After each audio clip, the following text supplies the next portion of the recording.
The Radical. Fundamental principles of freedom, rational self-interest, and individual rights. This is the Yaron Brook Show. All right, welcome everybody. I hope you're having a great week. What day is it? It's Thursday today, so the week is almost over. Getting ready for the weekend, and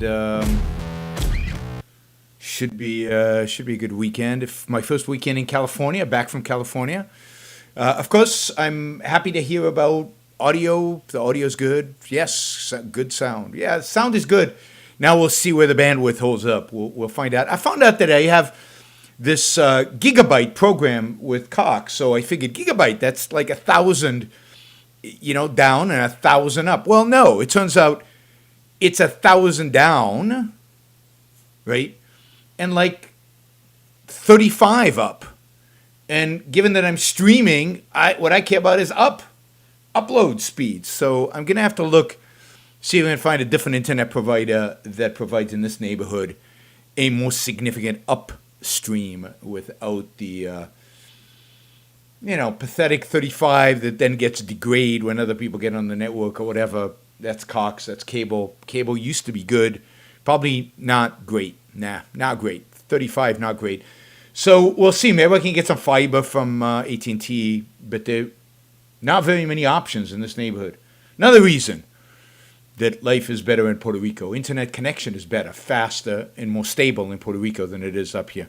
For me, it's all about the upload speed, and they're not giving me the right upload speed here. All they're giving me is 35. In California, in Puerto Rico, I get well over 100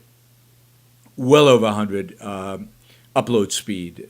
So, the frustration of doing a live show, it just is what it is. All right, today we're going to be talking about Twitter's Jack Dorsey and his gift of $10 million to Boston University Center for Anti-Racist Research. Anti-racist research, that sounds great. Aren't we all for anti-racist research? So we'll see. We'll talk about what anti-racist research actually means and how Jack Dorsey is falling into the the sanction of the victim, which is, of course, Ayn Rand's famous essay and talk. I'll even show you a clip of Ayn Rand. We'll do a clip of Yaron Kendi, who is the executive director of this Anti-Racism Research Center.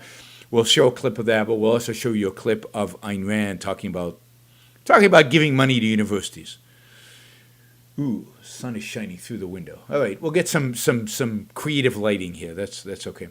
But before we get to that topic, I figure I'd create a good little snippet here for Action Jackson, who is on right now. One of my favorite people on the planet Earth was arrested today. How can I not comment on that? Right? Stephen Bannon, the guy who, as far as I know, came up with the terminology of economic nationalism. The Trump advisor who basically created the strategy that got him elected in 2016, or at least I would argue that. I'm not sure Trump would agree with that. Oh, stop it. All right. And Stephen Bannon, who was Trump's... he had the position early on in the Trump administration of chief strategist.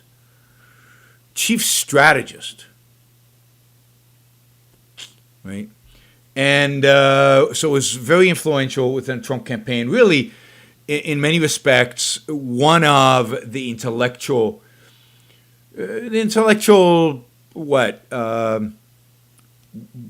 founders of the whole conservative nationalist movement, the whole idea of tariffs as tools of foreign policy, the whole idea of, this perverse notion of America First, not the real America First, which I'm in favor of, but the perverse Trump America First.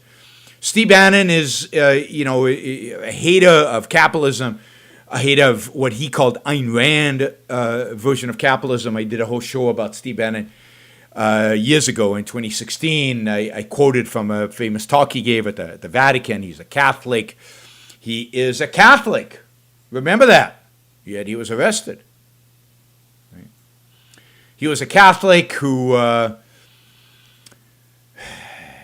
became, like many of these Catholic conservatives, became oriented towards nationalism and immigration. He made immigration a huge issue. Anyway, this is a guy who I disagree with about pretty much everything.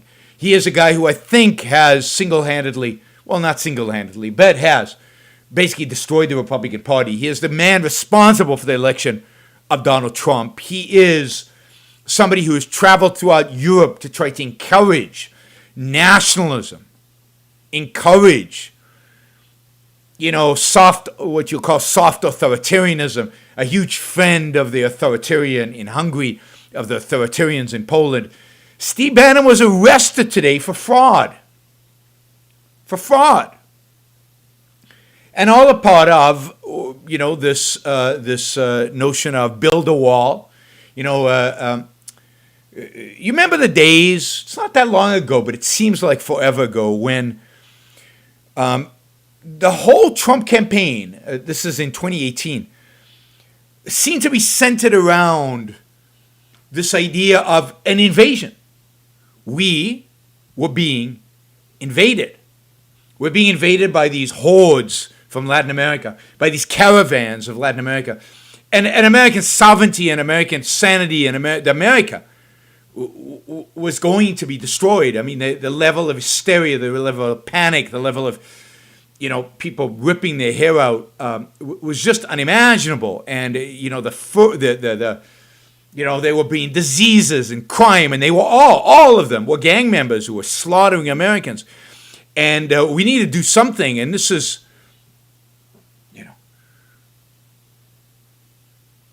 America was going to be lost. And the consequence of that hysteria, I think, turned out to be a complete, thorough defeat of Republicans in the 2018 election. They, lost the House, and they almost lost the Senate in a year where they're supposed to gain 6 seats in the Senate. I think they stayed equal, or maybe they gained 1. So a huge defeat for the Republicans in the 2018 election. And then, because of that defeat in the election, Trump couldn't get funding for the wall that was going to protect us from these hordes of people who were going to kill us all. Turns out the killing us all is a Chinese virus, not immigrants from Latin America. But there was this problem of funding for the wall. So this group got together, led by Stephen Bannon, and they put together a fund that was basically geared towards raising money to build a private wall, private enterprise. They picked a segment of the wall that was, in a particular so-called dangerous area where there's a lot of people who sneak in to do things like horrible things like cut grass and become gardeners and pick apples and just horrific things like that. A real danger to the American way of life and to our into everything we believe in. And they built, so they raised $25 million as a nonprofit. And during the campaign to raise the money, Stephen Bannon and the other leaders of the Build a Wall campaign promised in writing and verbally that they would not take a dime in salaries. No money would be spent on administration. All the money would go to build the wall. That they were all indeed volunteers. They were all volunteers. Now, in America, you're still presumed innocent until proven guilty. I guess, that applies to left and right. I should remind everybody, although it's never really practiced when it's people on the other side of the political spectrum. But in this case, we should assume Bannon is innocent until proven guilty. But the indictment is that he was arrested together with 4 others of the founders of Build the Wall, and they are accused of basically funneling well over $1 million into their private accounts. Stephen Bannon is accused of funneling about $1 million into other charities that he owns, quote, and using that money basically to pay a variety of different expenses, but basically using the Build a Wall money not to actually build the wall, but to compensate Steve Bannon and his cronies. Somebody says Yaron seems happy. This is strange. No, I'm not particularly happy. Although, if it turns out that this is true about Stephen Bannon, I won't be sad. I'll feel a little vindicated. It's always good to know that your altruistic, collectivistic, nationalistic, authoritarian intellectuals are also committing fraud, are also crooks. That's all consistent with my worldview. So I'm always happy to hear that. Of course, Trump could pardon him, and that would get him out of jail with a get out of jail free card. We will see. Of course, he pleaded not guilty, so we'll assume he's guilty. It's not schadenfreude. Schadenfreude is when you are happy when somebody successful falls because he fell because he was successful. That is, you resent his success. My resentment is not of his success. My resentment is of his ideas, of his views. That's not, I don't think that's Schadenfreude. Schadenfreude is when you, it's basically Schadenfreude is hatred of the good for being the good. There's nothing about Stephen Bannon that is good. That is good. Chris says Bannon got kicked out of the Trump administration, so he probably shouldn't hold my breath for a pardon. I don't know. He might have a lot of dirt. He ran the campaign. He might have a lot of dirt. The other thing in the news this week related to all of that was the House, the Senate. I think it was the Senate. Yeah, the Senate put out a bipartisan report on the whole Russian interference in the election. And it's pretty damning. And this is signed off by Republicans, right? Because they hold the majority in the committee, because they hold the majority in the Senate. It's pretty damning of the Trump campaign. It's pretty damning about their involvement with Russians and what they did and what they didn't do and who was involved and all of that. So, who knows what Stephen Bannon knows and doesn't know. Do I love... I don't know, Valdrin. I mean, you assume I know who you are. I don't know who you are. You assume I remember you from previous chats. I don't. So I don't know. Maybe I hate you more. Maybe I don't. But I doubt it because given Stephen Bannon's prominence, I probably despise him more than I do you. You seem pretty... maybe have bad ideas, but I don't see your influence. All right. So we will see. We will see. This, of course... was the Southern District of New York. This is the Southern District of New York attorney. It really seems like there is a campaign, and Stephen Bannon will probably, this will be his defense. There's a campaign by what Stephen Bannon would call the deep state to kind of go after, people who are affiliated with Trump and Trump himself. Indeed, the Southern District of New York is investigating Trump, not just the campaign and not just things related to campaign, but potentially fraud or other stuff related to his business. They have asked to see his finances. They have asked for him to disclose his taxes. The Supreme Court ruled that he must disclose it to them. The Trump administration then tried to argue differently, that he shouldn't have to disclose his taxes. An appellate court, again, I think yesterday or today, ruled against the Trump administration. So it looks like Trump is going to have to reveal his taxes, disclose his taxes to a grand jury in the Southern District of New York. So this is, of course, the Southern District that Attorney General Barr replaced the chief attorney there. One wonders, why was he replacing the chief attorney? Maybe because they were going after all of Trump and other... who knows? I mean, the corruption is so deep. And I'm not claiming here that the corruption is just on the right. The corruption across the political spectrum in terms of cronies and friends and who knows who and who's investigating who is so deep that it's hard to keep track of all this. By the way, the committee, the Senate committee that investigated the Russians was not just condemnatory of the Trump campaign. It was also really condemnatory of the FBI. And already we've seen an indictment of an FBI lawyer for lying to Pfizer, the secret courts. Did you know we have secret courts in America? I think the only thing to be done with Pfizer is to eliminate them, get rid of them.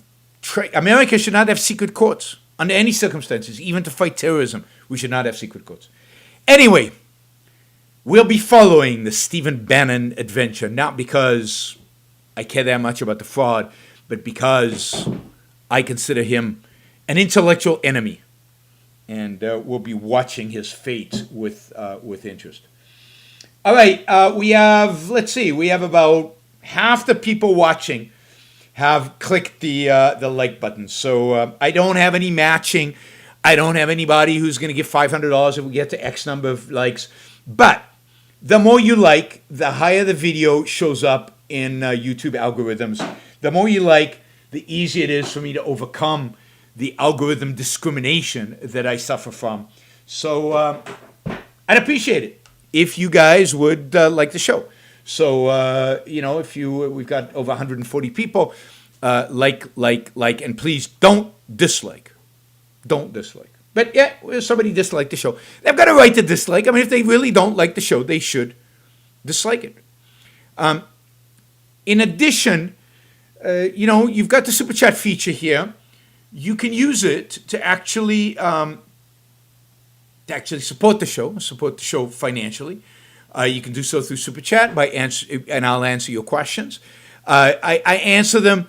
We'll see today if it's easier for me to keep track of all the questions. But generally, I answer them in the based on how much money you contribute. So the higher the contribution, the more likely it is that I answer it quickly.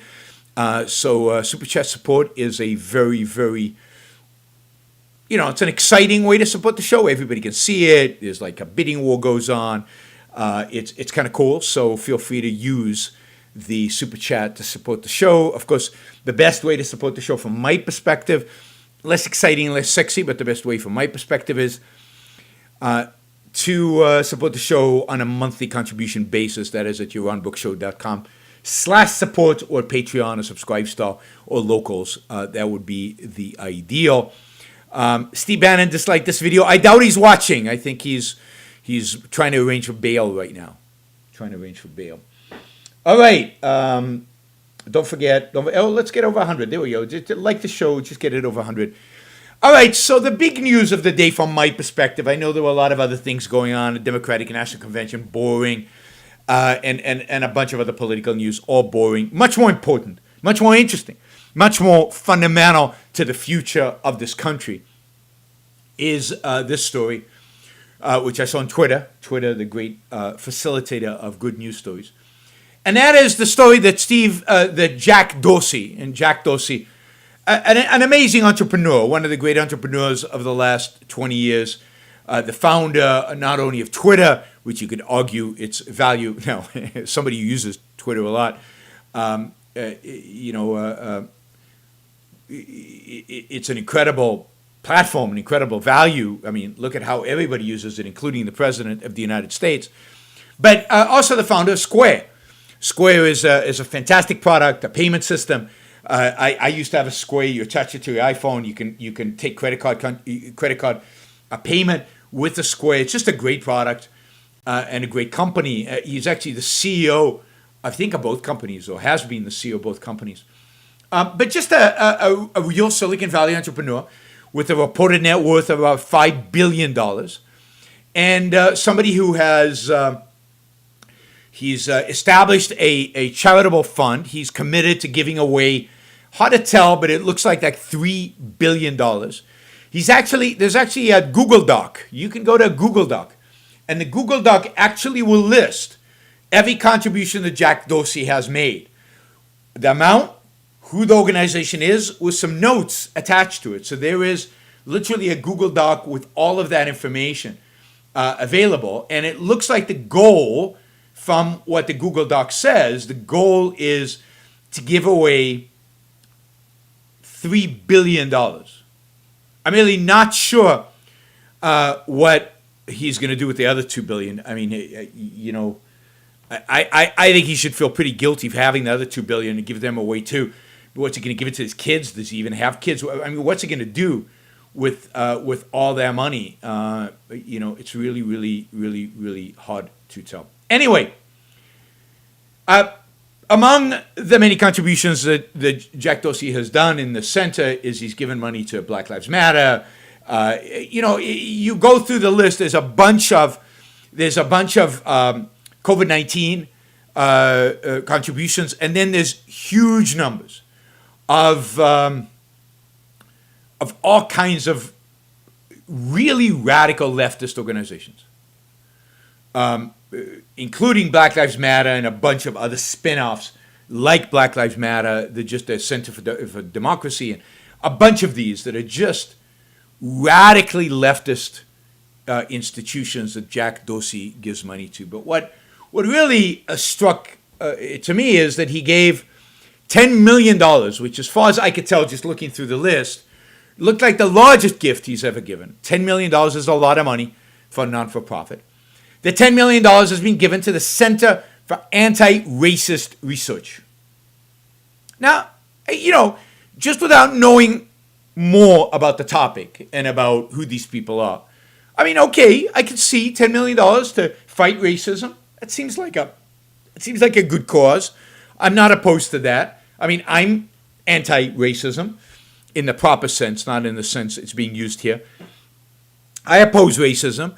I fight against racism, as you know, because there's a bunch of racists on my chat usually who I fight against among the various people that I fight with on the issue of racism, put up videos against racism and so on. So maybe this is such a bad cause until you realize that the center is run by, it was launched, it was created really for what's called a leading scholar.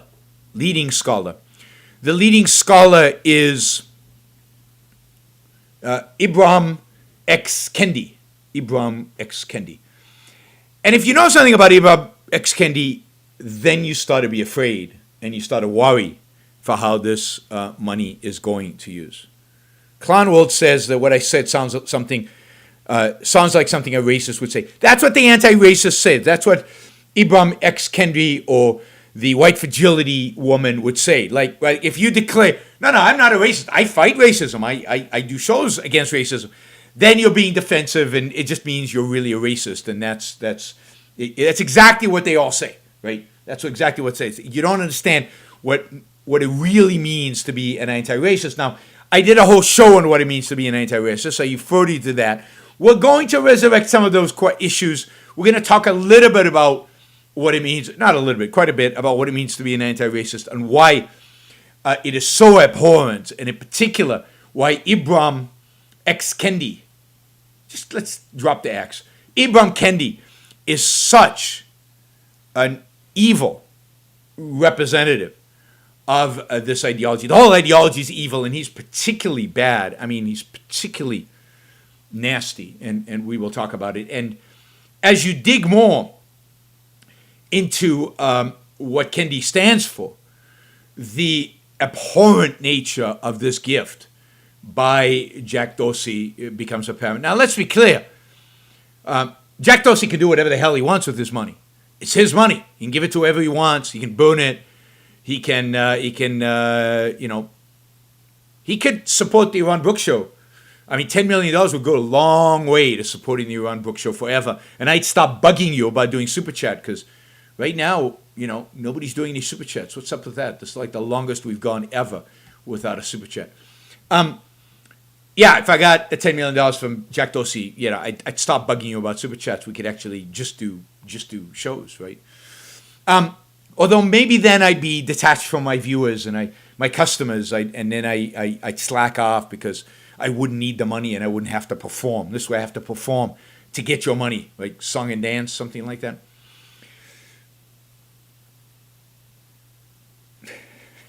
No, you wouldn't. Don't lie. All right, I wouldn't. I think you're talking to me. I wouldn't stop bugging you. That's ridiculous. Absolutely. All right. So let's talk about first. I want to just a little logistics. What is the center? A center is it's a center for for research. It's at a university, right? It's the Center for Anti-Racist Research. It's at a university. It's at Boston University.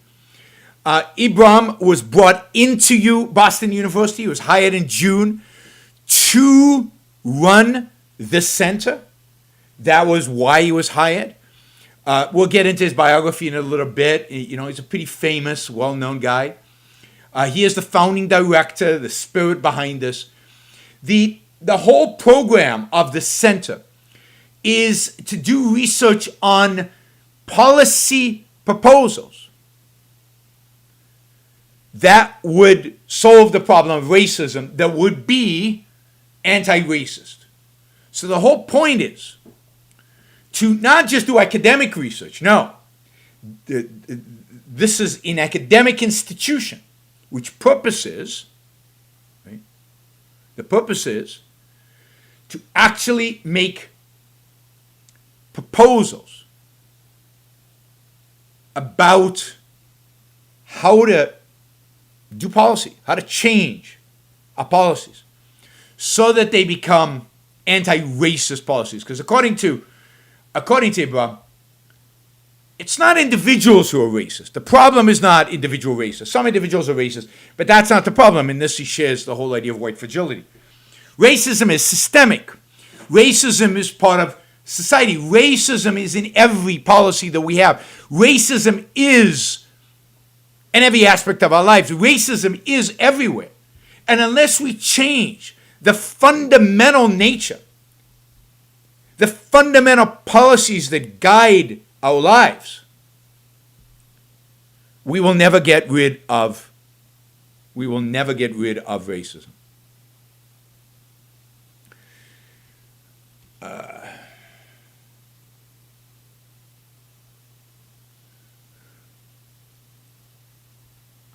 Okay, we're going to try this copy-paste of these questions. This might be too much for my operating system, but we'll see. All right. So, Jack Dorsey, the entrepreneur, businessman, is given money, $10 million, not a trivial amount, a non-trivial amount, to Kendi. So let's talk a little bit about who Kendi is. So, very well known, very, very well known. In 2016, he became the youngest person ever to win the National Book Award for nonfiction. He wrote a bestseller, Stamped from the Beginning, The Definitive History of Racist Ideas. Right? From that point on, he's an academic historian. So he became a kind of activist / historian. In this book, he condensed 600 years of racial history into 500 pages. I don't know what that. I haven't seen really a good summary of what that book is about. But what he's really well known for, is his book, How to Be an Anti-Racist. How to Be an Anti-Racist. This book came out in 2019. It became a bestseller. It is a huge. The whole anti-racist concept, the whole anti-racist movement, the whole idea really was popularized by this book and became a big deal culturally. He is now 38 years old. He's a Guggenheim Fellow. He's a contributor writer for The Atlantic. He is obviously the head of the center at Boston University. He is one of the most distinguished, I guess, activists on the whole Black Lives Matter anti-racist agenda items that are out there. Now, what does he advocate? What is anti-racism? First, he advocates that there's no such thing as an idea that's not racist. All ideas, all policies, all people basically fall into two categories. All ideas, all policies, all people fall into one of two categories. You're either a racist, your policies are racist, your ideas are racist, or you're anti-racist. Being a non-racist is a cop-out. Being a non-racist is passive. And by default, that makes you a racist. By default, that makes you a racist. Whoops. So, the first thing to notice is if you say, well, I'm not a racist.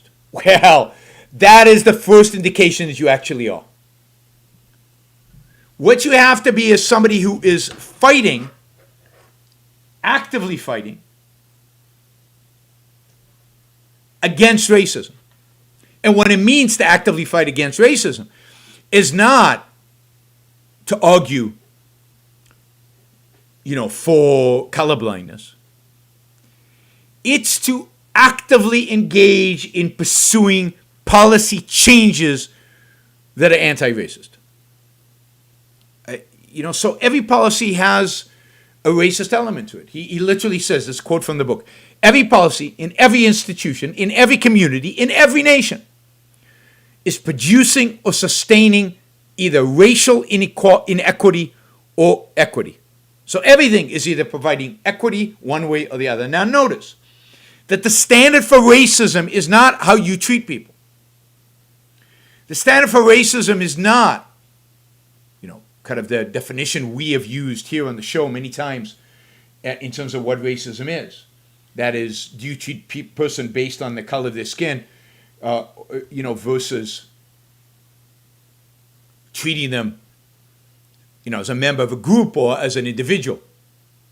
That's not his use of the term racism.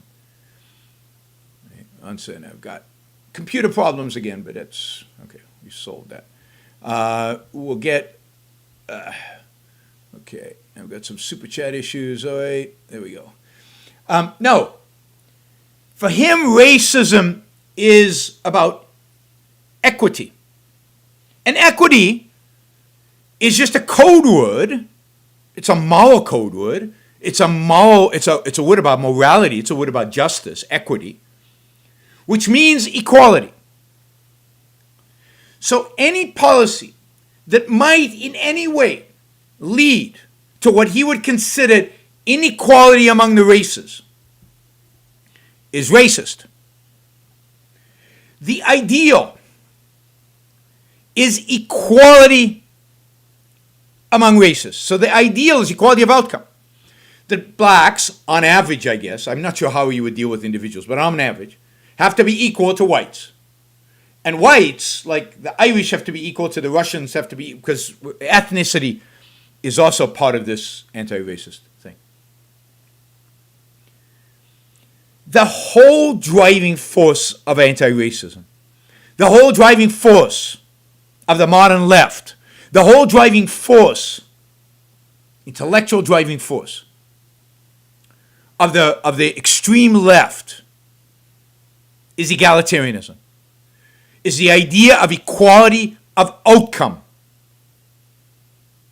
Equality of outcome. And by the way, they don't really address this, but I think that if they're pushed, their equality of outcome is not limited to financial outcome. It's far more expansive than that. And if you've read Equal is Unfair, my book about this whole issue of inequality and equality, then you know what I think of this, and you know what this inevitably leads to. It leads to death, destruction, and catastrophe. So the whole movement, the whole idea here, is driven by the notion of equality, some kind of equality of outcome. That's what they're after. That's what they want. So he's asked in one of his interviews. Ezra Klein asks him, Ezra Klein, who's also a leftist, but not quite as nutty. Ezra Klein's asked him, so let's take this idea that every policy is racist. So do you think that if somebody advocates for lowering the capital gains tax, is that racist? And he says yes. Most owners of stock are white. So most of the beneficiaries are white. Lowering the capital gains taxes would exacerbate, therefore, inequality between whites and blacks, and therefore it is a racist policy, even though the intention is not racist. Because the outcome would lead to greater inequality, it is a racist policy. Now, notice how truly insane that is.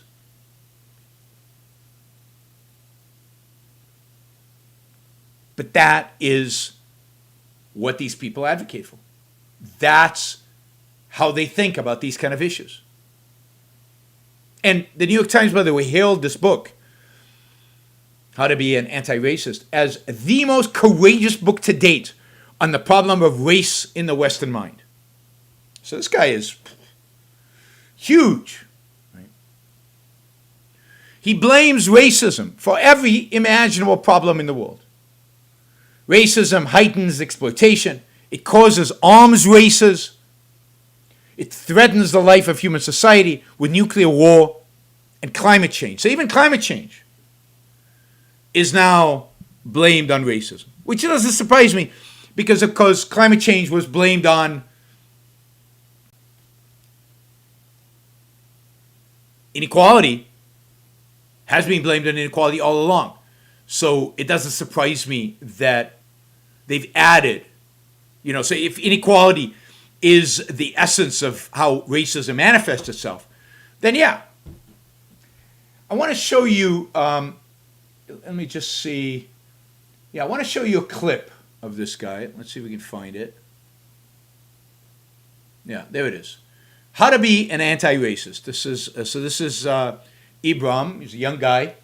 So here's a clip of him discussing some of these issues around anti-racism, but in particular about anti-racism and capitalism. All right, let's see.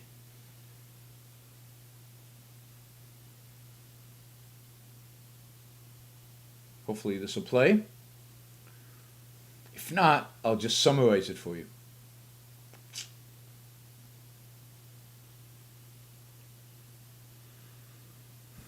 Maybe the download speed that Cox is telling me actually exists doesn't really exist, right? Maybe that doesn't work either. All right, we're not doing that. It's not worth the effort or time. What's the relationship between anti-racism and capitalism? Well, he says capitalism is essentially racist. Racism is essentially capitalist. Capitalism and racism are basically, essentially the same thing. There is no difference between the two. He says, quote, since the dawn of racial capitalism, when were markets level playing fields?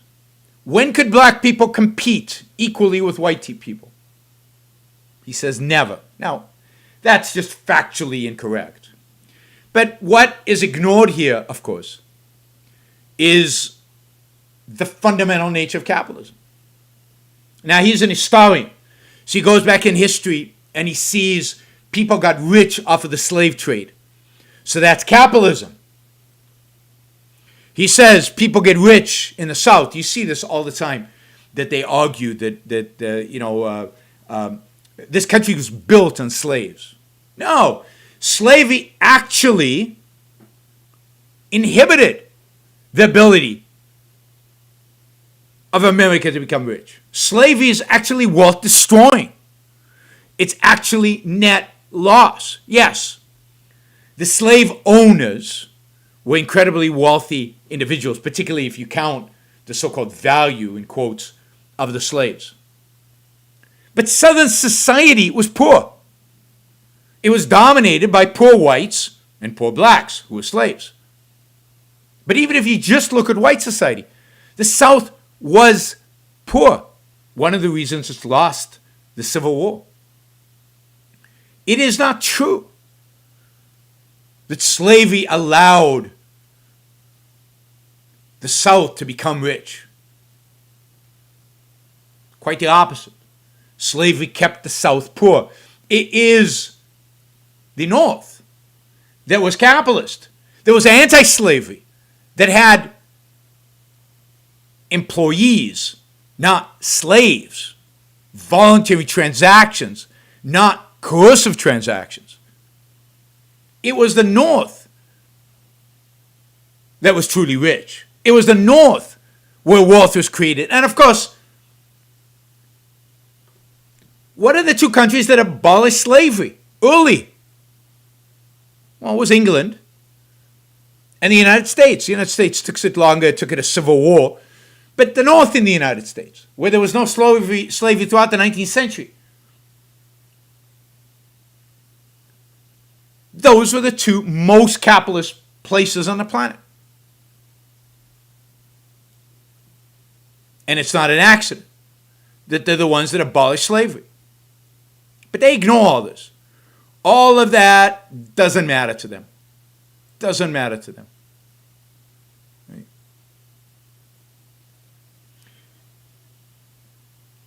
Capitalism is slavery. Now note that this is who Jack Dorsey is supporting. He's supporting anti-capitalist, Marxist spun ideology that has replaced class with race, but that seeks an egalitarian utopia in which the Jack Dorseys of the world cannot exist. Cannot exist. Why? Because they're smart, they're hardworking, they're ambitious, they've got ideas. They're not equal to anybody else. The Jack Dorseys of the world cannot exist in such a world.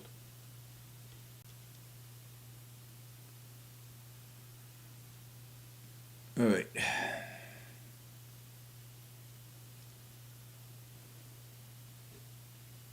And yet, this is what the capitalists of today are funding.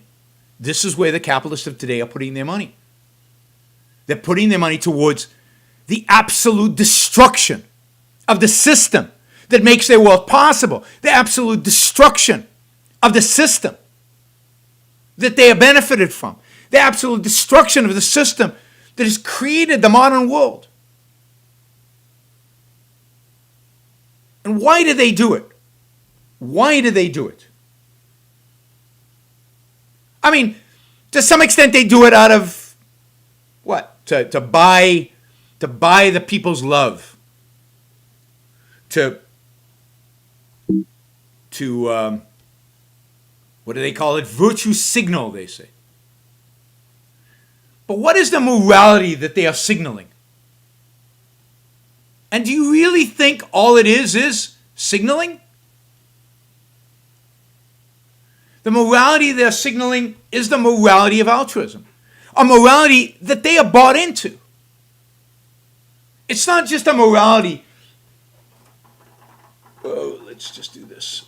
Get that sun out of my eyes. It's not just a morality that other people have. And I'm going to appease those other people. It's a morality that tragically the businessmen themselves have bought into.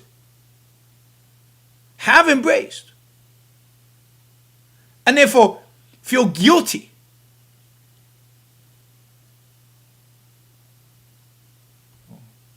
Capitalist Nick says, Jack Dorsey's $3 billion giveaway is nothing compared to Mackenzie Bezos, who is giving big part of $36 billion to BLM, hard left groups. She says there's no question that wealth is a result of collective effort and social structures.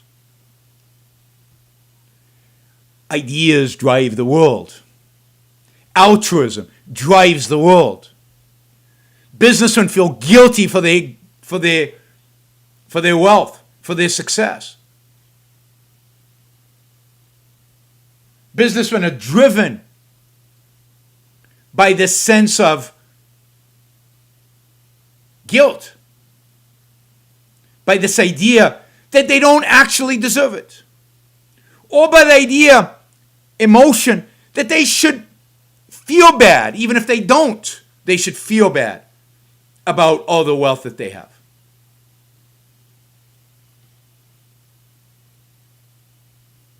They're not only doing it because of a sense of virtue signaling. They're doing it because they believe it. They're doing it because they bought into this idea. They're doing it because of the altruistic morality that's dominant in their culture. And the last time I did a show on altruism, we talked about the fact that altruism is not primarily about helping other people. Altruism is not primarily concerned about the well-being of other people. Altruism is primarily concerned about you feeling bad about yourself. It's primarily concerned about you not pursuing your values. It's primarily concerned by you not being self-interested. So, to appease their own guilt, they give this money away to the people who are most harmful to them.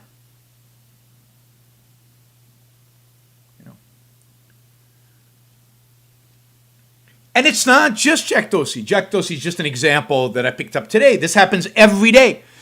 And I would argue that giving it to BLM is not as bad as giving it to the center.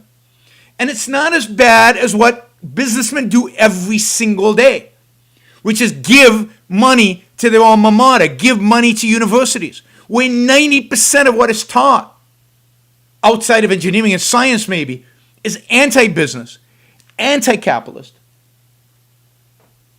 anti the very business leaders who are giving this money. They are literally, unequivocally, giving money to their own destroyers. They're literally giving money to the people that hate them. They're literally giving money to the people who are going to educate their own children to hate them. Activist groups don't change the world. Professors do. Universities do. Research centers at universities do. They're the ones that make BLM possible. They're the ones who make the activists possible. The world is changed and determined by ideas, which means by universities where those ideas are preached, where those ideas are taught. And when businessmen give money to universities, they're giving it to their own destroyers. I've often said, if you want to business groups, if you want to do one thing to save this country, you want to do one thing to save America, you want to do one thing to save capitalism, stop giving money to universities. Stop giving money to your destroyer. Stop giving money to the enemy. And this is the enemy.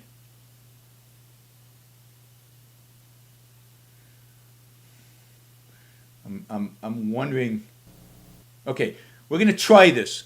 We've got a video here of Ayn Rand. I want you to listen to Ayn Rand talking about this. Let me put on my headphones for this.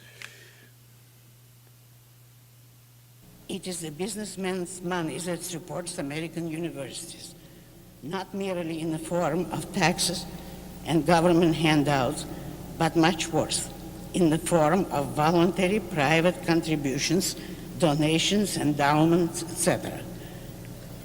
In preparation for this lecture, I tried to do some research on the nature and amounts of such contributions. I had to give it up. It is too complex and too vast a field for the efforts of one person. To untangle it now would require a major research project and probably years of work. All I can say is only that millions and millions and millions of dollars are being donated to universities by big business enterprises every year, and that the donors have no idea what their money is being spent on or whom it is supporting. What is certain... I mean, she's being way too benevolent here. Way too benevolent to the businessman. Because the fact is that Jack Dorsey knows exactly what this is supporting. I mean, I assume he did some research. It takes 5 minutes to figure out who this is supporting. This is supporting their destroyers.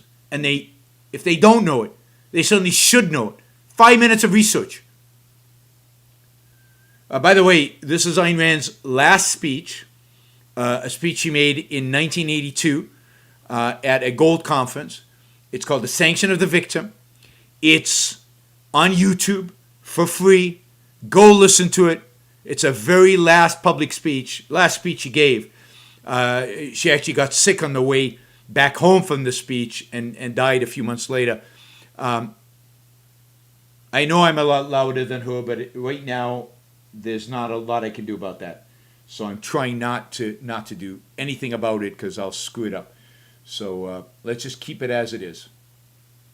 It's only the fact that some of the worst anti-business, anti-capitalism propaganda has been financed by businessmen in such projects.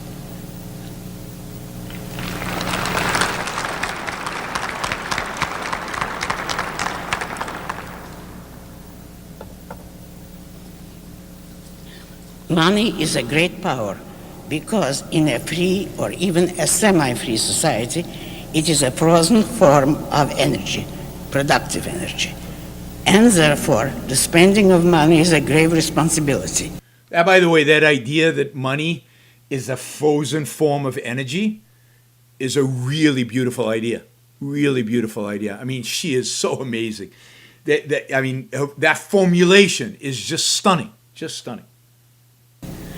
Contrary to the altruists and the advocates of the so-called academic freedom, it is a moral crime to give money to support ideas with which you disagree. It means ideas which you consider wrong, false, and evil. It is a moral crime to give money to support your own destroyers. Yet that is what businessmen are doing with such reckless irresponsibility.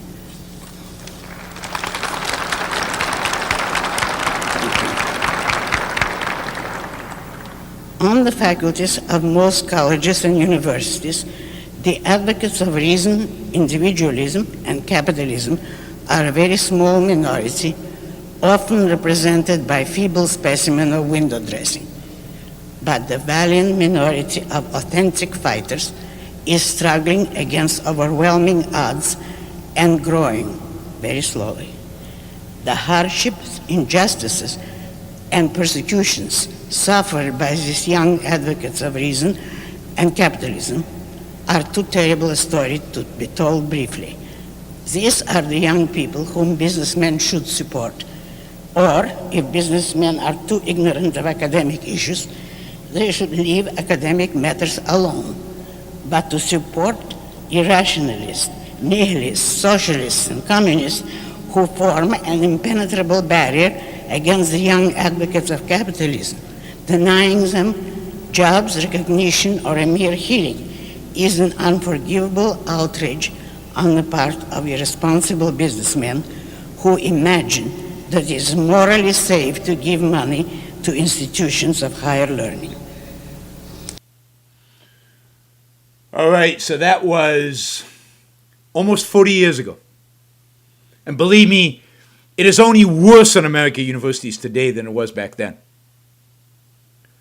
So the idea that businessmen today are giving huge amounts of money, not just to appease a few activists and a few special interest groups here and there, but they're giving massive amounts of money to the intellectual fountainhead of these ideas, to the universities, to the centers, to the organizations, to the intellectuals, to the leaders of these anti-capitalist, anti-individual, anti-reason institutions. And notice that one of the things that identifies the the anti-racist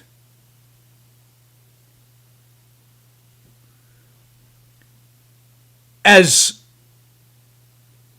just so despicable is that the one thing they ignore, and what's interesting here is I was reading a critique of the anti-racist by a conservative, and he critiques the facts, and he critiques the history, and he critiques the details of all this stuff. But the one thing they agree on, or at least that the conservative is not willing to raise to criticize the anti-racist, is their collectivism. The anti-racists ignore, evade, denigrate the individual. The individual doesn't exist. The individual doesn't matter. What matters is the group, this group, that group, every other group. Individuals don't exist in their system. And therefore the human mind doesn't exist in their system. They are fundamentally mystics. Mystics that claim that there's something shared about people who happen to have a similar genetic makeup. Mystics who believe that knowledge, technology, science, creation just happens and is not a product of an individual mind. Mystics like Mackenzie Bezos. I'm glad Bezos divorced her, if this is true. Mystics who think that knowledge, that Amazon is just created by a collective thing, by some social structure, by some thing, rather than by a great individual mind who organizes and arranges and structures and imagines and executes and works hard to bring it about. What you see today is the victory of the anti-intellectual, anti-thinking, anti-reason, anti-individual, and as a consequence, anti-capitalist on both left and right. And the great tragedy, the biggest tragedy of all, is that the true individualists, the true capitalists, the entrepreneurs, the business people, the people who change the world, the people who provide us with all the great stuff that we have, and stuff, I mean not just material stuff, but everything, the time that we have. Think about the time that we are provided with because of our material well-being. All of that is created by businessmen. And like this guy who got the $10 million, he hates people like Jack Dorsey. He spends his entire life fighting people like Jack Dorsey, trying to destroy people like Jack Dorsey. And yet the anti-reason, anti-individualism, altruist morality out there makes it impossible for the Jack Dorseys of the world to defend themselves, to protect themselves. But it's worse. It makes them feel guilty, and it makes them feel the need to morally betray their own lives. They're betraying what they have done in their lives and how they did it by supporting these anti-mind, anti-individual, anti-capitalist ideas and institutions and intellectuals. This is tragic and evil and disgusting and disturbing. And I'm picking on Jack Dorsey, but it's true of all of them. Every one of these great businessmen out there. And of course on the right, it's you've got all these successful businessmen who give huge amount of money to their church. And what does the church do if not undermine capitalism, undermine business, undermine egoism, undermine their right, their moral right to live their lives, to create, to build, to make?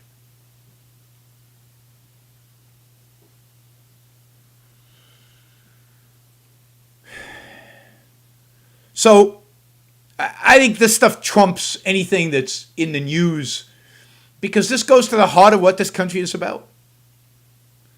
And it goes to the heart of the fact that we're being betrayed on an unimaginable scale. And these people are betraying themselves more than anybody else. Truly, truly tragic. Let's see. Let's see some of the super chats related to this. A coincidence that Ibrahim's ideas are taking root at a time while people like Bannon and Trump are making it easy for capitalism to be viewed as evil. I agree with you. It's a great point, and I'm not sure who made it because I don't have the names of the people. Whoever made it, that's a great point, and it's a point I've been trying to make for 4 years, and nobody's listening, or very few of you are listening. Trump and Bannon and the national conservatives and everybody else make capitalism look ugly. Make capitalism look crony. Make capitalism look disgusting.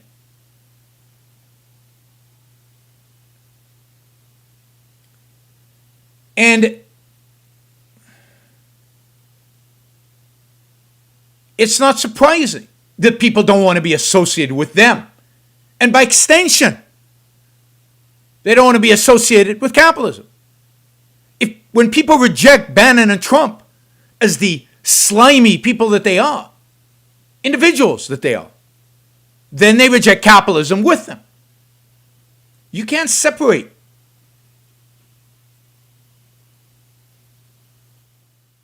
You can't separate those. They go hand in hand in people's mind. Maybe not in reality. We know Trump is not a capitalist, but most people think he is. We know Bannon's not a capitalist, but he worked at Goldman Sachs. He must know. And yes, if they thought about it, if they investigated, but most people don't. This is why leadership is important. This is why who we elect as leaders is important. So it's not a coincidence that, and I'll add to that Bannon and Trump, whether they themselves are racists or not, they have opened up space for racists. And they have suggested that racism might not be that big of a deal. Well, it's not surprising then the racists of the left having a field day off of this. So exactly the same as if you associate Trump and Bannon with racism and you reject them, then you want to be an anti-racist, which turns out to be racist as well, right? They're all racists. Yeah, it's another TDS rant. Since you can't argue against me, call me names. Let's see. Does anyone in the anti-racist movement ever bring up the fact that Social Security increases the racial gap? Pretty telling if not. Is that true that it increases the racial gap? Why is that? Trying to think that through. Why Social Security increases the racial gap? Are there more black young people? Because it clearly increases the intergenerational gap. It takes money from young people and gives it to old people. But does it take money from black kids and give it to old white people? Are there more old white people than old black people? I don't know. So I don't know if that's true. Let's see. Businessmen are trying to fill a moral emptiness that should have been filled by their productive achievement. Absolutely. They're looking for purpose. They're looking for morality. They're looking to be good, not just in the eyes of other people, but in their own eyes. And they've never been taught an egoistic morality. They've never been taught that their own productive achievement should be what fulfills them. They've never been taught to think of their own achievement as something to celebrate, something to be proud of, something that generates self-esteem. They've been taught the opposite, to be ashamed of it, to be embarrassed by it. They've been taught that pursuing your own self-interest by definition is evil, by definition is bad. To be embarrassed, to be shunned, to be compensated for by doing good deeds, as if business is not a good deed. But the fact is, your personal achievements are what you live for. Your personal achievements is what morality is all about. Living the best life that you can for yourself.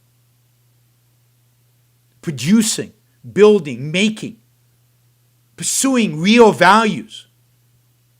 That's what makes you a moral person. That's what makes you a great person.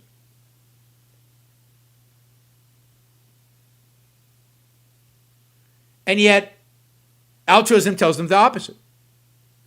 Altruism tells them that to the extent that they're focused on their own on production, on their own values, on what's good for them, on their own happiness, to that extent, they're not good people.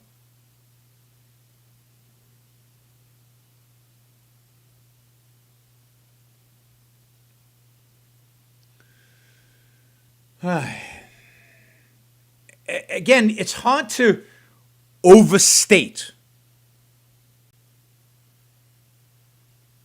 the evil that is altruism and the extent to which it has an impact on the world in which we live. It's hard to overstate that. It's everywhere. It's in every one of these actions. And you know, that is where the rubber hits the road, guys. You think all you want to talk about, I know a lot of you, some of you, not a lot of you, all you want to talk about is politics. It's Trump versus Biden, it's whatever, right? But the fact is that what matters long term, what matter to this country, what matter to your lives, directly and indirectly, is whether people continue to embrace altruism or whether they start rejecting it in favor of an egoistic morality. That's what matters. That's what shapes people's soul, is the morality they embrace. That's what shapes their lives. That's what shapes their ability to be happy, to attain and achieve happiness. And ultimately, it's what will shape their politics. Because an altruist ultimately will reject the egoism, the selfishness inherent in capitalism. So,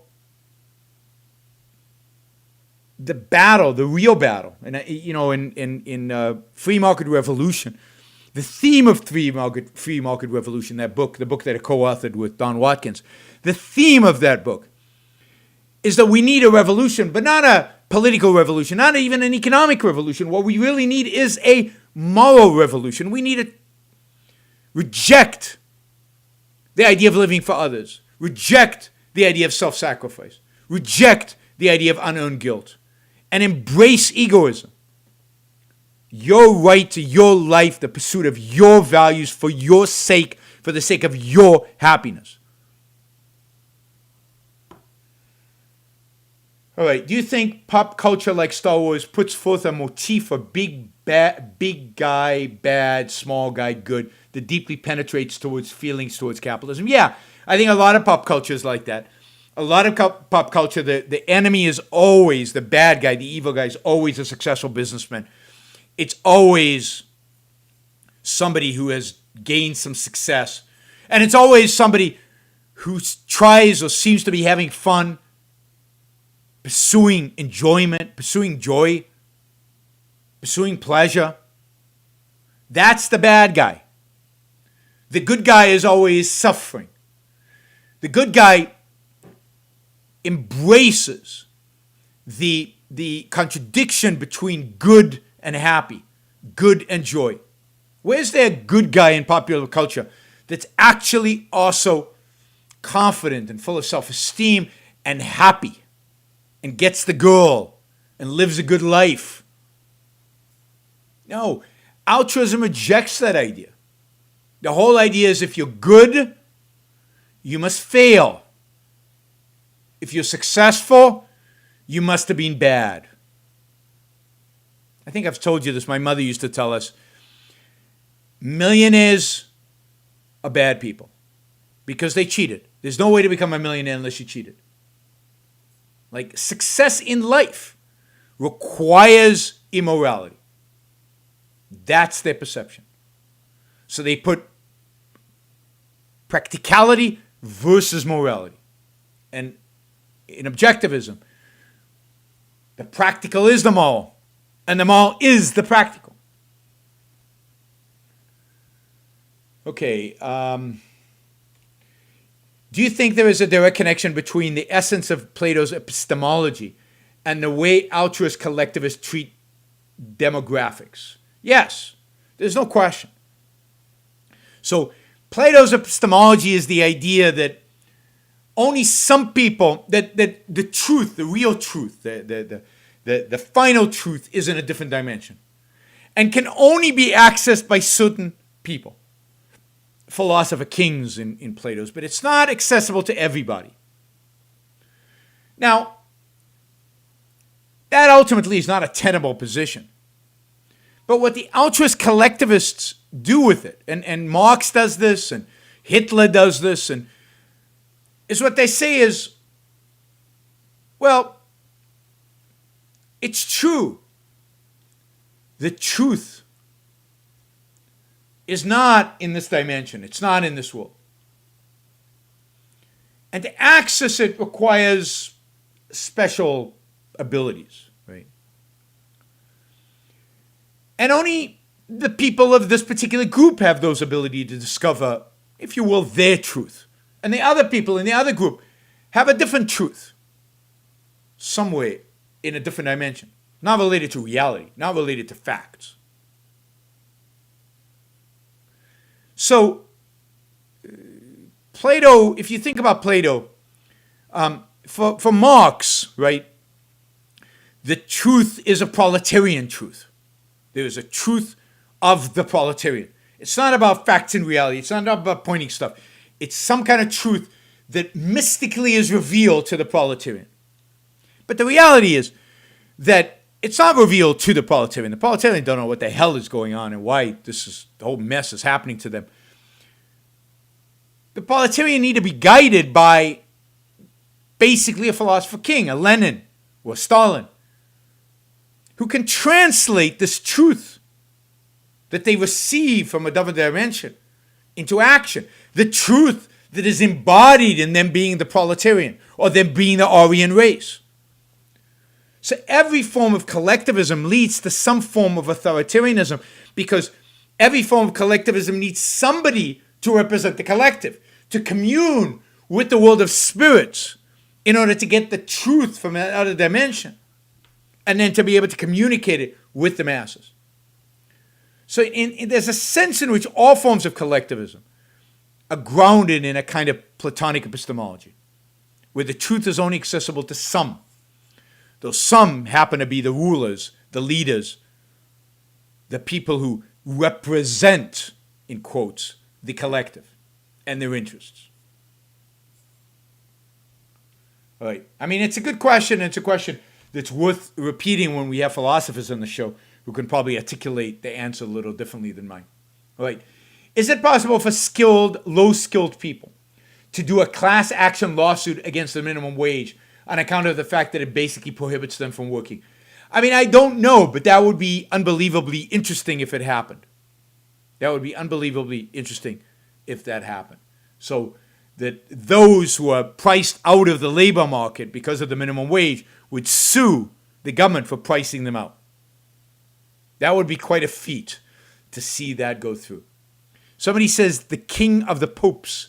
I'm not sure what that reference is, but the Pope is another example of a Platonic philosopher king who sits on a throne, communes with the spirits explicitly, and then conveys the truth to the masses, in this case, the Catholics, the Christians. And there's no accident that Augustine, who influenced the founding of the Catholic Church and the founding of the papacy, was a Platonist, a Neoplatonist, very influenced by Plato's epistemology. Right. Derek is pushing more super chats, guys. If you support the show, super chat away, and don't forget to like the show before you leave. Press the like button, but even more important than the likes, support the show. We've had a run of some terrific support for the last few weeks.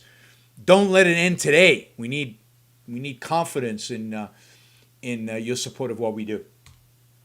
Most people agree that government spending is consumption, and the government spends 37% of GDP. That means the government turns 37% of GDP into CO2, so cutting government spending will save the world. Yeah, I don't think anybody takes that seriously. Nobody actually takes the idea that cutting CO2 will save the world. I mean, it's nice propaganda. It's something that, again, people use in order to virtue signal. But nobody actually takes it seriously.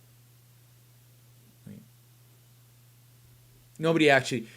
We tried taking Bitcoin donations. I'm not sure what happened. I'll check with my assistant about what happened with Bitcoin. I think we set up a wallet and we set up the whole thing. I'm happy to take Bitcoin donations. I'm happy to take Bitcoin as payment. I just need to be very, I would just convert it immediately into dollars because I have no idea what Bitcoin is worth or what it will be worth tomorrow or the next day.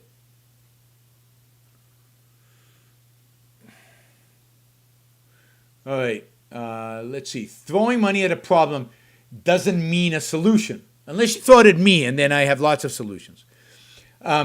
See war and poverty. Well, of course not. Anyway, why spend $10 million? Noam Chomsky already concluded that racism is due to the military-industrial complex to Yaron. Well, because Noam Chomsky disagrees with the anti-racists. Noam Chomsky is, I'm sure, according to the anti-racist, probably a racist himself, even though he agrees with them on many things. His whole attitude strikes me as very, very anti-racist, very racist. So Noam Chomsky is not, the left is not united. The left hates each other's guts. They disagree about everything. And suddenly the more Marxist, anarchist left of the Noam Chomsky and the Black Lives Matter, anti-racist, modern left are very, very different. Very different. Cornel West is a very different leftist than these anti-racist leftists. Cornel West is much more of a traditional Marxist. These people are much more dedicated egalitarians. And there's nothing, I can't think of anything more evil really ideologically than egalitarianism. It truly is a horrific ideology. It tears down anything that stands out, that is exceptional in any way, that is good in any way. Okay, Stefan asks, should the MLB do away with umpires? In reality, you might throw a strike, but if the umpire makes the wrong call, then isn't it against reality? Well, no, because somebody has to judge. Now, you could say that if we electronically determined every pitch, we electronically determined everything, then we don't need umpires. I'd be for that. Ultimately, umpires will be replaced with some kind of electronic board back then that evaluates exactly what the pitch was. But as long as you need somebody to judge and you recognize that they make mistakes, that it won't fit into what's right, then there's nothing wrong with umpires. But I do think that they will be replaced ultimately by computers. All right. It's becoming a hassle. Okay. Comments on employees secretly recording employee indoctrination programs, similar to what happened in Goodyear. Should students and employees continue to do this? Is it moral? Well, it depends on the agreement, right? If they signed an agreement that they will never tape these things, then it's morally wrong. They can leave the company, but it's not right for them to secretly tape them. But if, for example, but I don't know if these things, if they sign some non-disclosure agreement or they sign something. So it would depend on what they committed to by going there. But to the extent that they haven't signed anything, they haven't given up any contractual rights there, then yeah, absolutely tape it and share it and show the world how awful and disgusting these things are. What's your favorite Curb Your Enthusiasm episode? Yeah, I'm not sure. Yeah, I don't retain these things. It's hard for me to remember. But every season of let's say the 10 episodes a season, I typically hate for, like for, and love too. Right?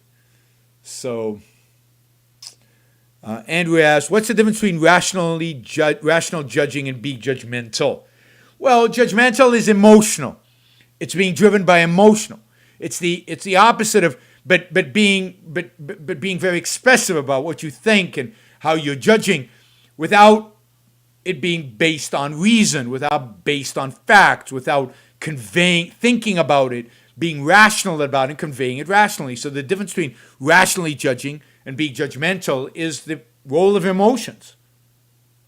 Rational judging is using reason as your guide, not just how you feel about something.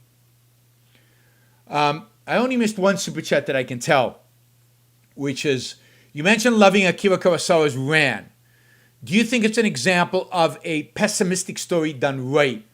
Good pessimistic art seems rare nowadays. Pessimistic art. I mean, it's, philosophically, Ran is awful. I wouldn't call it pessimistic. I mean, Shakespeare has lots of philosophical problems in his art. It's great art, some of the greatest art ever made. But it is philosophically bad and corrupt. So Shakespeare overwhelmingly has, what drives the story is some kind of external forces, not choices. There's no recognition of free will in Shakespeare. There's also this tragic flaw that King Lear has, and that Hamlet has, and that Othello has. And the heroes always lose in Shakespeare. They're always bound to die because they can't choose. And because they can't choose, and they're fatally flawed, and when they, Hamlet, he can't make up his mind. He can't choose. He can't do it. And the consequence, everybody dies. He's constantly struggling, but it's all about the struggle. So while Shakespeare is the ultimate genius in using the English language, the ultimate genius in creating drama, the ultimate genius in setting up a situation, a dramatic situation, he is also fundamentally, in a big way, philosophically corrupt. And that comes across in Rand, in Akira Kurosawa. So pessimism is one way to think about it. Yes, the nature of reality is that man, moral man, good man, King Lear in this case, cannot win, cannot be successful. That's the story of Hamlet, Othello, King Lear, almost every Shakespeare story. So yes, that is Shakespeare. And to the extent that Rand sticks to the Shakespearean story, that's the essence of it. But yes, it's definitely a pessimistic story in that sense.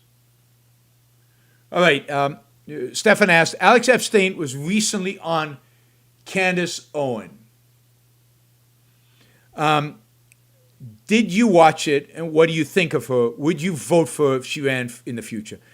I'm not a fan of Candace Owens. I mean, Candace Owen does some good things, says some good things. Periodically, half the time, maybe a quarter of the time, I don't know exactly, is good. But then she's also religious. She's also a collectivist, even though sometimes she acts or says things that are individualistic. She is a standard conservative. And she's not very intellectual. She's very second-handed in terms of her ideas. She gets her ideas from other people around her, and other people around her tend to be religious conservatives, just standard religious conservatives. She goes across the board conservative. She's wrong on immigration. She's wrong on foreign policy. She's wrong on capitalism, really on capitalism. She's wrong on trade. She toes the Trumpist party line. And I'm not a fan because of that. Now, again, she's incredibly articulate. She's very beautiful. She's very charismatic. She's very passionate. There's a lot I like about her. But ideologically, I'm very opposed to her. Did you ever see the film Logan's Run, in which people in society must die when they hit age 30? Also, there's no more family unit. It's like Huxley. Yeah, I saw it years and years ago. I mean, there were a lot of these dystopian movies. I think it was made in the 70s or the 80s. 70s, I think. A lot of these dystopian movies made back then. If I remember right, Logan's Run was good. I can't remember. I can't remember the details, but I do remember liking it, and that it is good. That it is good. Yeah. So, it's a problem to vote for anybody, to find, not just smart people, not just rational people, people with good ideas and people who are right. Yeah. Crawford Murray says the show was very good tonight. Thank you. I'm glad you liked it. Avid Film Buck says, unlike King Lear, the main character in Rand was a cruel and murderous feudal lord. That's right.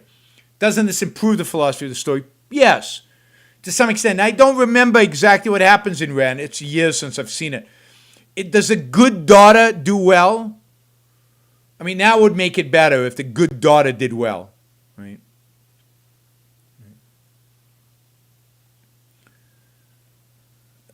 Adam says, Candace needs to get away from Charlie Cook. Yeah, but Charlie Cook used to be much better than he is. I think Candace is influenced not just by Charlie, but also by the people that influenced Charlie, which is people like Donald Trump's son and Donald Trump, and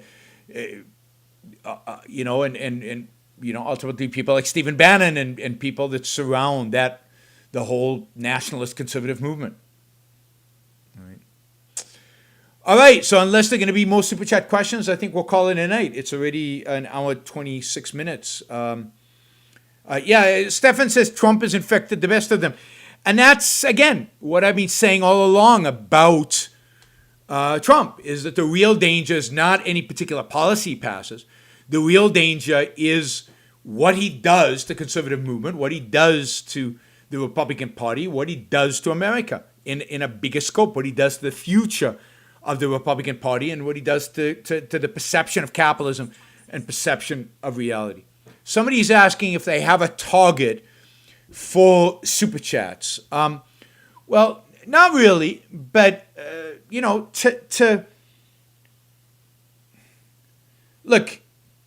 to make this something that can stand on its own 2 feet, to actually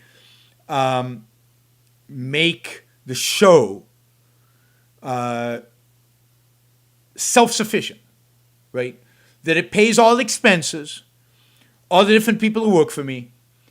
I have an office, I have to pay rent on, computers, technology, all these other things, and then pay me a salary, right? Just something.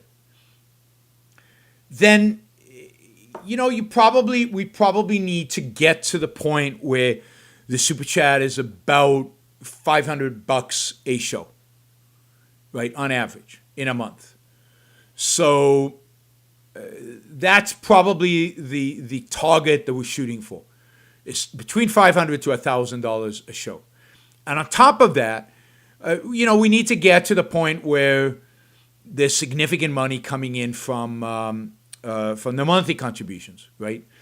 That needs to go up to $15,000 to $20,000 a month. Now, I know that sounds like a lot of money, and it is a lot of money. The expenses are there, but we're talking about me devoting significant amount of time for this, and this being my only salary, no speaking engagements, which I generate, well over $100,000 a year on speaking engagement. That's all gone, so we have to replace it with something. So it needs to be somewhere around $500 a show, and another, let's say, $15,000 from monthly support a month. That would be fantastic.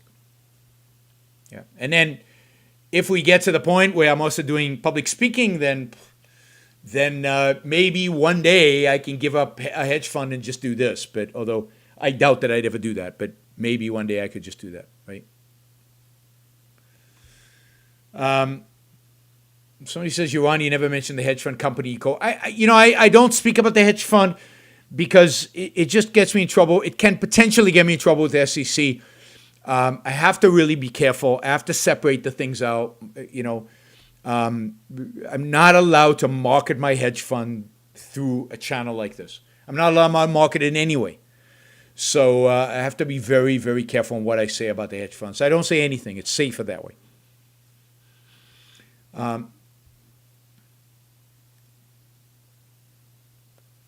The philosophy behind Logan's Run, something about this, you can only have so many people in the world, and it's all about the fact that it's the worship of youth. It's all about the fact that only young people matter. Only, once you hit a certain age, you're useless and worthless. Adam asks, thoughts on Walter Williams? He has some good videos on discrimination and racism. Look, I used to be a huge fan of Walter Williams. I loved it, as an economist, he's brilliant. I think he has some excellent stuff on discrimination, racism, but also look him up on the minimum wage or on many of these issues. He's spectacular. He used to fill in for Rush Limbaugh on talk radio and used to do a really good job on there. I've met Walter Williams. I've had dinner with Walter Williams. He's a good guy and really interesting. But he was captured by Trump again, and there's something about it that somebody says he's too pro-Confederacy. I think that's right. There's something about the libertarians, a certain version of libertarians that I think go off the deep end when it comes to the Confederacy, when it comes to being anti the American federal government, when it comes to being anti-immigration and other things. So unfortunately, I think Walter Williams went down that track. But I've always been a fan. I've always been a fan of his. And it was a real honor for me to be in a dinner with him. So at the time, this was way before Trump. This was probably 8-9 years ago.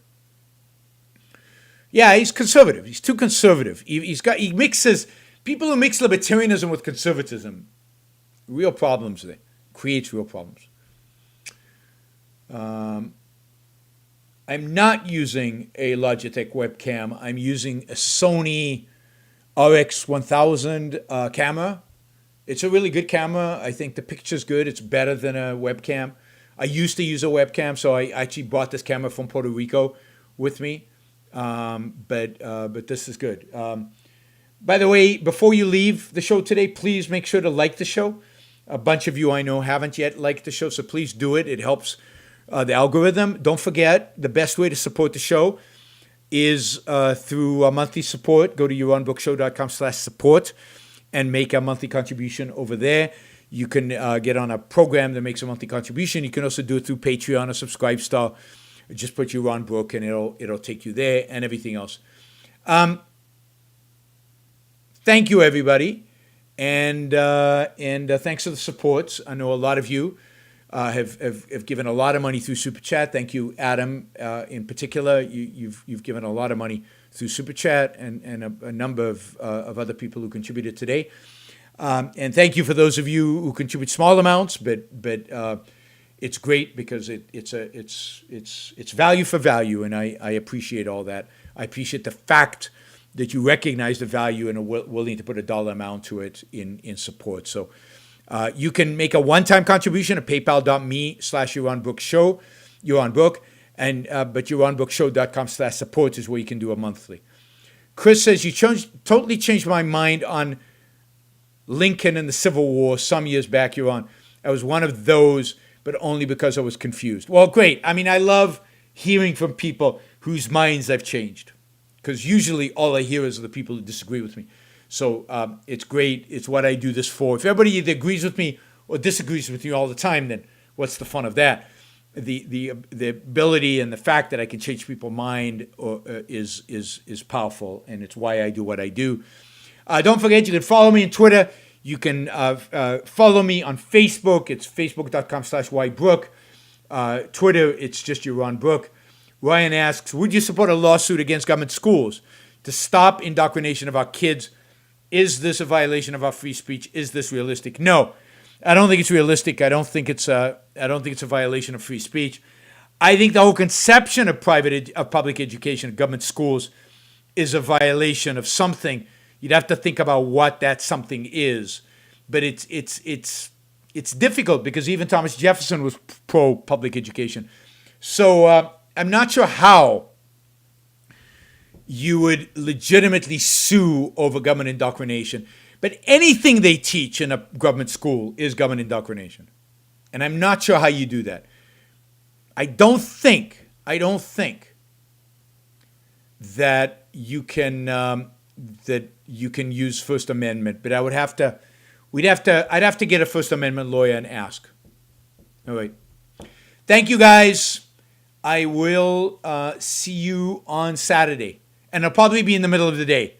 So stay tuned for a time. I'll report it on Twitter, and of course I'll post it in advance on YouTube so you'll know. Have a great weekend. We'll do a show on Saturday and a show on Sunday, probably middle of the day. So maybe we can catch some Europeans who can come on live. Although Europeans are lousy super chat donors. Is that like a collectivistic generalization, you think? Anyway, they can prove me wrong. Okay, guys.